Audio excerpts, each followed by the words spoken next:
आधुनिक भारत के इतिहास में आज हम भारतीय राष्ट्रीय कांग्रेस में सेफ्टी बॉल का सिद्धांत को देखते हैं। इससे पिछली वीडियो में हमने देखा कि भारतीय राष्ट्रीय कांग्रेस की स्थापना 28 दिसंबर 1885 ईस्वी में की जाती है और इस कांग्रेस के संस्थापक थे Allan Octavian Hume. Allan Octavian Hume Congress के संस्थापक थे और ये 1885 से 1906 तक कांग्रेस के सचिव रहे। 1885 से 1906 तक ये कांग्रेस के सचिव रहे और 1912 में इनकी मृत्यु हो जाती है और 1912 में ही बांकीपुर अधिवेशन में, कांग्रेस का अधिवेशन बांकीपुर में होता है। 1912 में बांकीपुर में कांग्रेस का अधिवेशन होता है। बांकीपुर में कांग्रेस का अधिवेशन होता है और इसकी अध्यक्षता करते हैं, इसकी अध्यक्षता रघुनाथ नरसिंह, इसकी अध्यक्षता रघुनाथ नरसिंह करते हैं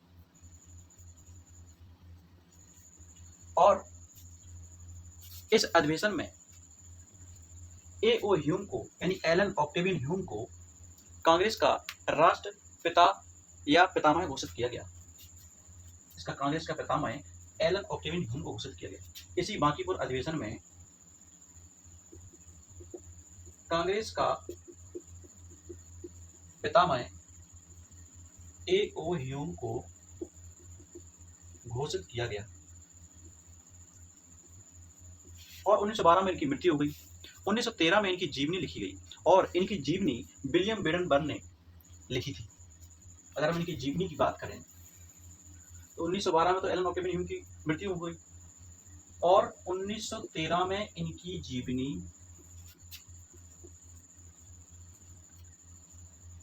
विलियम बेडन बर्न ने द्वारा लिखी गई। बेडन बर्न द्वारा इनकी जीवनी लिखी गई और इसी जीवनी को आधार मानकर 1916 ईस्वी में लाला लाजपत राय द्वारा यंग इंडिया पत्रिका में एक लेख लिखा गया। इनकी जीवनी को आधार मानकर 1916 में यंग इंडिया पत्रिका में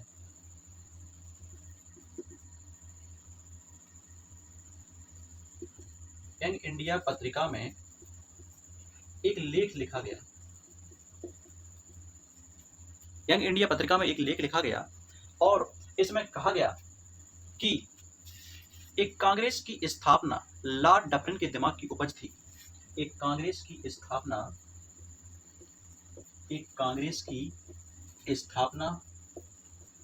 लॉर्ड डफरिन के दिमाग की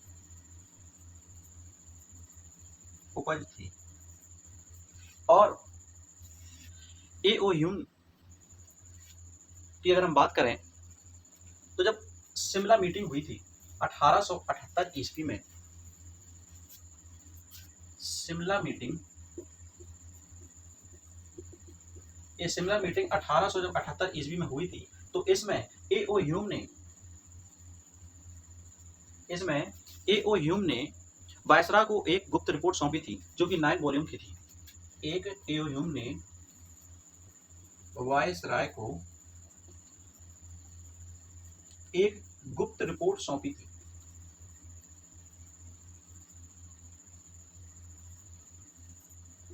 जो कि 9 वॉल्यूम की थी और ये प्रस्तुत की थी और इसमें ए.ओ. ह्यूम ने कहा था कि भारत में एक बड़ा आंदोलन हो सकता है क्योंकि जनता में आक्रोश है। क्योंकि 1857 की क्रांति के समय ए.ओ. ह्यूम इटावा के चीफ मजिस्ट्रेट थे। ए.ओ. ह्यूम 1857 की क्रांति के समय इटावा के चीफ मजिस्ट्रेट थे और जब ये 1857 की क्रांति हुई तो इन्हें वहां से भागना पड़ा था एक स्त्री के रूप में, एक औरत के भेष में इन्हें वहां से भागना पड़ा था और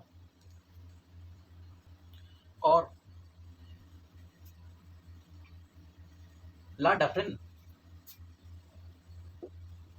डफरिन और एओ ह्यूम लॉर्ड डफरिन और एओ ह्यूम ने एक अखिल भारतीय मंच भारतीयों को दे दिया, जिससे उनके क्रोध और आवेग को एक मार्ग प्रदान किया जा सके, जिसका परिणाम ये निकला कि कांग्रेस की स्थापना हुई, जिसे लाला लाजपत राय ने सेफ्टी वॉल का सिद्धांत कहा।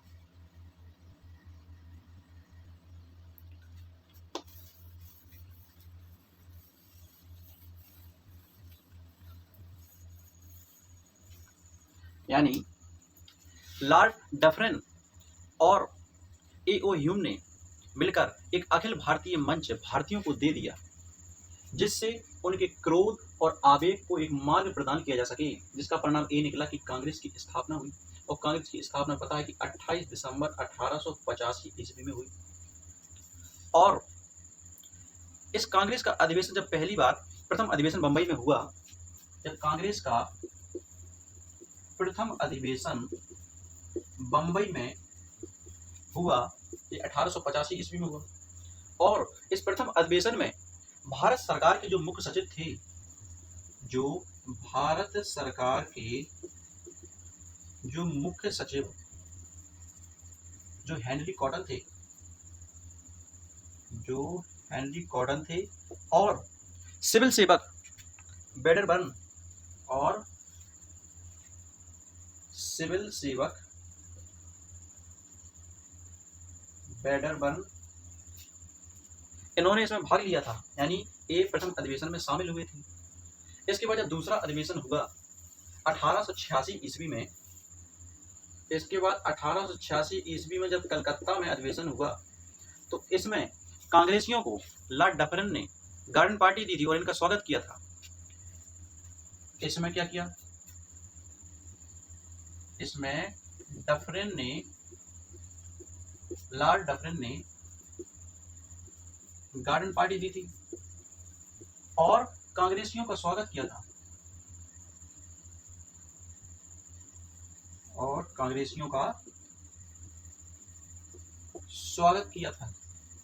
इसके बाद 1887 ईस्वी में मद्रास में कांग्रेस का अधिवेशन होता है, तीसरा अधिवेशन कांग्रेस का मद्रास में होता है। तो इसमें मद्रास के गवर्नर कांग्रेसियों का स्वागत करते हैं। लेकिन 1887 के बाद जैसे जैसे कांग्रेस का जनादेश बढ़ता जाता है, तो सरकार अपनी प्रतिक्रिया बदल देती है और सरकार कहती है कि कांग्रेस अत्यंत अल्प लोगों का, यानी सीमित लोगों का प्रतिनिधित्व करती है। लाला लाजपत राय ने एओ ह्यूम के बारे में कहा है कि एओ ह्यूम का दिल भारतीयों की दुर्दशा पर रोता है। अगर हम एओ ह्यूम के कार्यों को देखें तो इन्हें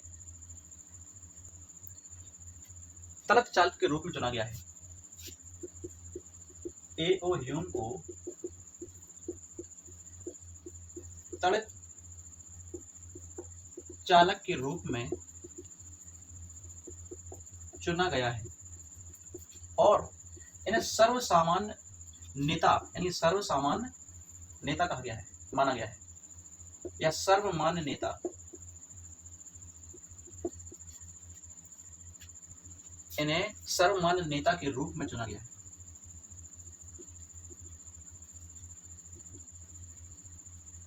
इन्हें सर्वमान्य नेता के रूप में चुना गया है। और अगर हम इनके कार्यों को देखें तो इन्होंने शिक्षा में प्रसार किया, पुलिस में सुधार किए और बाल सुधार गृह थे जो उन्हें भी स्थापित करने में इन्होंने प्रयास किया। अगर हम इनके कार्यों को देखें, एओ ह्यूम के कार्यों को अगर हम देखें तो उन्होंने क्या कार्य किए? इन्होंने शिक्षा में प्रसार किया, शिक्षा को बढ़ाया और पुलिस में सुधार किए। इसमें इन्होंने पुलिस में सुधार के प्रयास किए और इन्होंने शराब पर प्रतिबंध लगाने में भी प्रयास किया।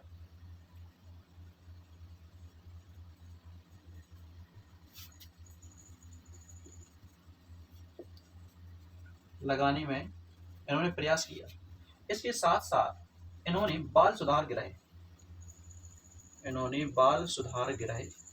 स्थापित करने में भी प्रयास किया। और इसके साथ साथ इन्होंने देसी भाषा की जो समाचार पत्रिकाओं थी, उनके संपादन में उनका समर्थन किया। यानी देसी भाषाओं के समाचार पत्रों का समर्थन किया। जो देसी भाषा के समाचार थे, समाचार पत्रों का समर्थन किया।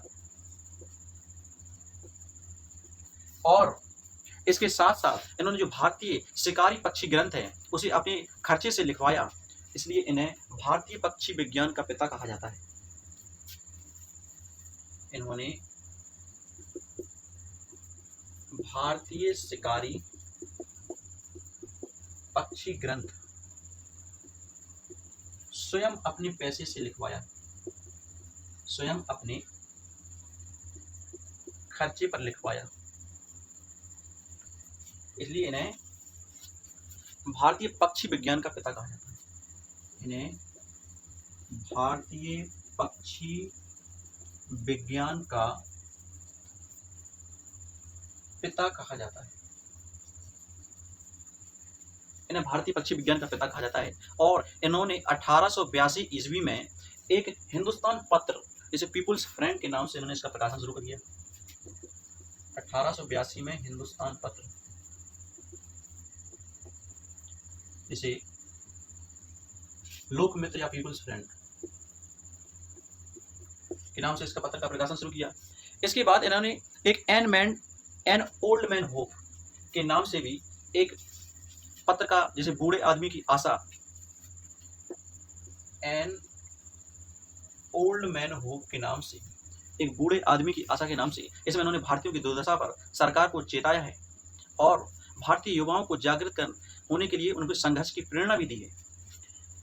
इसमें इन्होंने भारतीयों की दुर्दशा पर, इसमें इन्होंने भारतीयों की दुर्दशा पर सरकार को चेताया है।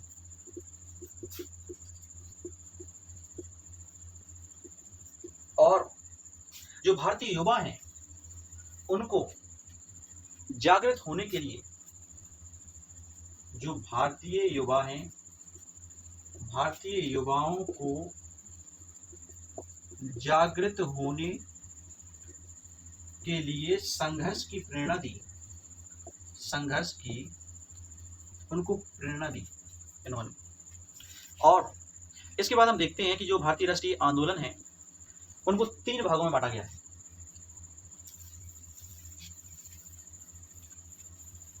भारतीय राष्ट्रीय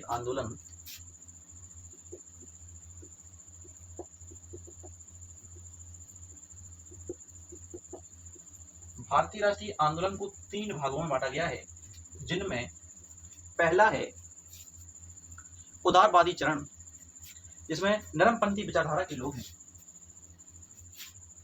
ये है प्रथम चरण, ये दूसरा चरण और ये तीसरा चरण। इस प्रथम चरण में उदारवादी चरण, जिसे उदारवादी चरण कहा गया है, उदारवादी चरण। और अगर हम इसके कार्यकाल की बात करें तो ये 1885 से 1905 के मध्य तक ये चरण है। और इसमें सरकार के समक्ष अपनी मांगों को किस प्रकार से प्रदर्शित करते थे जो उदारवादी चरण या नरमपंथी विचारधारा के लोग, या नरमपंथी विचारधारा के लोग। इसमें कैसे? एक तो याचना के माध्यम से, दूसरा प्रार्थना पत्र के माध्यम से, दूसरा प्रार्थना पत्र के माध्यम से, या मांग पत्र के माध्यम से, या मांग पत्र के माध्यम से, या समाचार पत्र और पत्रिकाओं के माध्यम से, या शिष्टमंडल के माध्यम से, या समाचार पत्र पत्रिकाओं के माध्यम से, या शिष्टमंडल के माध्यम से, या शिष्टमंडल के माध्यम से सरकार के समक्ष अपनी मांगों को प्रस्तुत करते थे। लेकिन इसमें कोई सक्रिय जन आंदोलन नहीं करते थे, इसमें कोई सक्रिय जन आंदोलन नहीं करते थे। इसके बाद अगर हम दूसरे चरण को देखें तो दूसरा चरण, जिसे गर्मपंथी विचारधारा या उग्रवादी चरण कहते हैं, या क्रांतिकारी चरण। दूसरा है इसका कार्यकाल 1905 से 1915 और ये गर्मपंथी या क्रांतिकारी या उग्रवादी जो विचारधारा के लोग थे, इसमें ये सरकार के समक्ष अगर अपनी मांगों को प्रस्तुत करते थे और सरकार इनकी मांगे मानने से मना करते थे तो ये हड़ताल करते थे। इसमें भी दो भाग हैं। पहला है जो गर्मपंथी विचारधारा के थे और पहला गर्मपंथी इसी में, और दूसरा था जो क्रांतिकारी थे। जो गर्मपंथी विचारधारा के थे वो हड़तालें करते थे, जुलूस निकालते थे और विरोध प्रदर्शन करते थे, बहिष्कार करते थे और इसके साथ साथ भारी जन आंदोलन करते थे।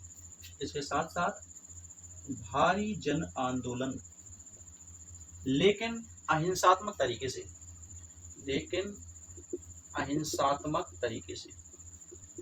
लेकिन जो क्रांतिकारी लोग थे वो जुलूस करते थे, यानी जुलूस भी निकालते थे, हड़ताल भी करते थे, बहिष्कार भी करते थे और भारी जन आंदोलन भी करते थे। इसके साथ साथ बमबारी भी करते थे और उग्र हिंसात्मक थे। इसके साथ साथ ये आगजनी भी करते थे।